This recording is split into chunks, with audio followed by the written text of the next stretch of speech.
¿Sí o no a la subvención? Hemos estado escuchando diferentes propuestas de candidatos a la presidencia, unos que se mantienen las subvenciones, otros que se levantan. Específicamente hablando de los hidrocarburos, que es un problema que hemos arrastrado desde el año pasado, hay diferentes propuestas. ¿Qué tiene que entender la gente? ¿Qué es lo más importante? Vamos a hacer un análisis junto a Fernando Romero, que nos acompaña, analista económico.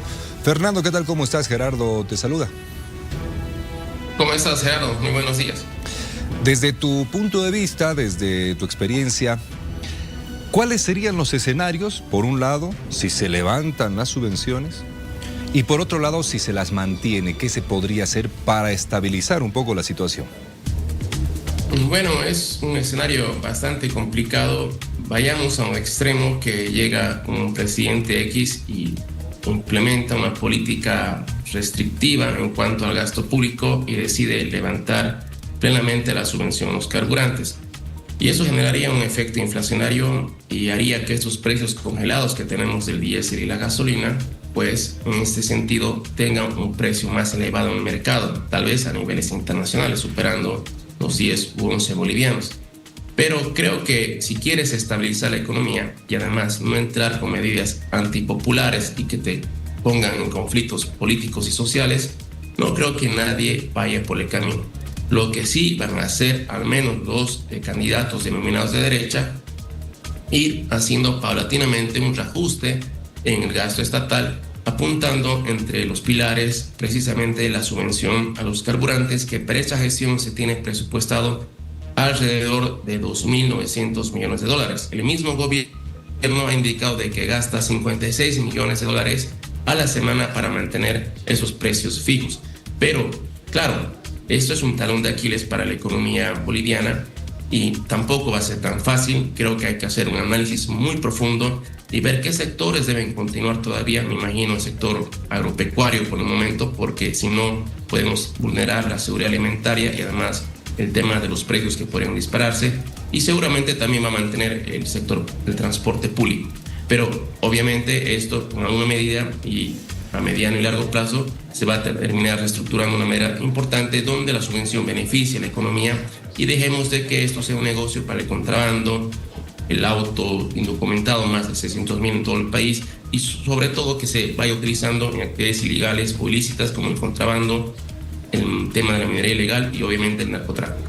Entonces levantar la subvención de manera gradual sería lo más indicado. Sí, no me imagino ni siquiera a un gobierno de derecha, que son los que están apuntando más a esta medida de reajuste fiscal, levantar plenamente, por lo que acabo de explicar. Sí va a haber un reajuste estructural de manera paulatina, analizando, espero yo, muy a fondo la verdadera estructura de costos de las importaciones y las subvenciones a los carburantes y ver qué sectores deben continuar. Por eso indicaba de que es casi un hecho de que se continúe con el sector agropecuario, por ejemplo, u otros sectores productivos que necesitan todavía con el tema de trabajar con carburantes subvencionados. Pero aquí hay un punto muy importante, Gerardo. No se trata simplemente de pensar de que la solución está en eliminar total o parcialmente la subvención a los carburantes, sino tienes que establecer una política integral, una política a largo plazo que significa que nosotros produzcamos nuestro propio diésel y gasolina, pero para ello tienes que cambiar o implementar una nueva ley de inversión, una nueva ley de hidrocarburos, tienes que permitir que la economía se abra al mercado para que lleguen capitales estratégicos para el sector energético y ya no tengamos casi un 90% de importación de diésel y casi un 50% de importación de gasolina. Es decir, revertir ese proceso, hacer un verdadero proceso de sustitución de importaciones.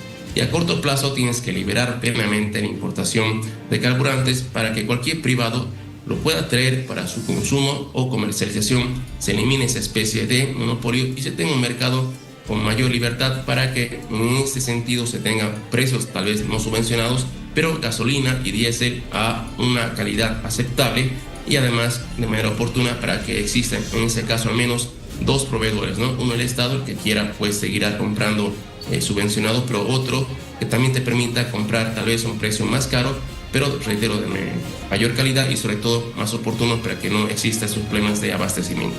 Ahora, a estas políticas o a este plan estructural también hay que sumar algo que es muy básico, pero vital. Esos 56 millones de dólares aproximadamente a la semana que gasta el gobierno en caso de levantar la subvención tendrían que ser bien empleados o reinvertidos, como dices, en estas políticas estructurales.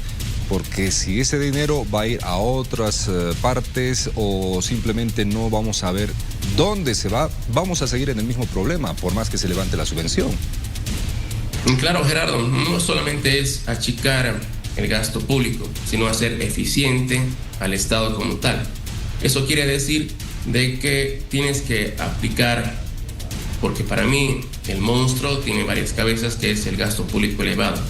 No se trata solo de despedir personas o eliminar la subvención a los carburantes o cerrar empresas estatales. Creo que no sería muy responsable. Tienes que hacer un estudio, un análisis técnico, económico y financiero y ver dónde reducir, dónde hacer que las empresas y el mismo Estado sea más eficiente.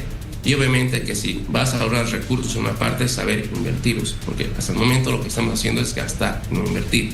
Y creo que este tema de la subvención de los carburantes, que es una especie de cáncer, se ha agudizado y ha generado una sobreimportación de los mismos, porque estamos permitiendo, como bolivianos y el gobierno sobre todo, que exista un tráfico mediante el contrabando al Perú, por ejemplo. Se lleva miles de litros al día y nadie controla.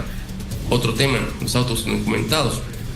Hay una idea de legalizar que creo que está fuera de contexto y la lógica, porque en todo caso, si legalizas los autos chutos, harías de que ellos tengan la potestad legal para poder comprar, entonces no tiene sentido. Y además se debería controlar de manera estricta que no se desvíen los carburantes a actividades ilícitas. Eso yo creo que también aliviaría el gasto público y además haría de que solamente importemos lo que realmente demanda la economía como tal. Pero es un problema estructural, complejo. No solo se trata de aplicar medidas energéticas, normativas, institucionales, sino hasta sociales, ¿no? Para que se sepa que en realidad hay que mentalizarse de que de aquí a corto plazo tal vez tengamos que acostumbrarnos a un carburante que ya no sea subvencionado, pero un carburante que sea de mejor calidad, que tal vez tenga un precio más elevado a niveles tal vez internacionales, pero que te permita tener opciones, porque la gente, yo creo que en ese momento no es tanto el tema si pagas o no un precio subvencionado, los que puedan lo harán, pero en este caso creo que es tener un mercado abierto donde tengas la oportunidad de comprar carburantes a un precio tal vez más caro, pero reitero, de mejor calidad, más oportuno, para que evitemos estas filas, no dependamos netamente de la subvención estatal. Por supuesto, y una de las cosas más importantes, invertir en vez de gastar. Una familia recibe un monto de dinero por algún trabajo y es fácil ir a comprarse muchas cosas, ropas, PlayStation para los niños, comprar muchas cosas y el dinero se va.